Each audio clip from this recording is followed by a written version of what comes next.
Поводот беше промоцијата на книгата Надворешната политика на Европската унија, проценка на европската улога во светот, од група автори кои ја анализираат заедничката европска политика и новата улога на Европа во мултиполарниот свет. Подготвена ли Унијата во тој контекст да го превземе суверенитетот од поединечните држави членки на повисоко европско ниво? Згора на тоа, како европската надворешна политика се одразува на атлантските односи, беа главни прашања на расправата. Западниот Балкан секој е еден од европските предизвици. Според поранешниот италијански премиер Джовани Амато, постои широк консензус за европската политика кон Балканот.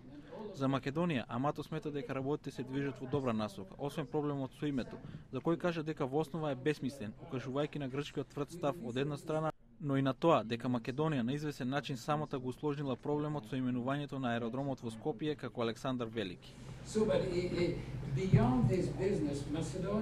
Надвор од тоа, Македонија е мощно и близко до стандардите за пристап до Европската унија.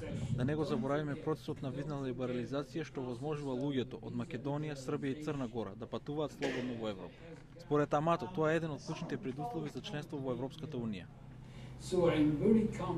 Јас сум сигурен дека работите на крај ќе се разрешат, дека ќе биде невозможно за постојаните членки да ја отворат Македонија и веројатно Србија и Црна Гора. Босна е посебен проблем. Даниел Хамилтон, претседател на Центарот за трансатлантски односи на Универзитетот Џонс Хопкинс, пак смета дека токму Балканот е подрачје каде не постои европски консензус за важните политички прашања. Балканот е подрачје каде што имаме прогрес и не дека имаме американски или европски поглед на него, не постои европски поглед. Францускиот амбасадор во САД Пиер Вимонт ја потенцира важноста за приклучувањето на Западниот Балкан кон Европа. Според него, освен разрешување на економските проблеми, приклучувањето е решение и за отворените политички прашања.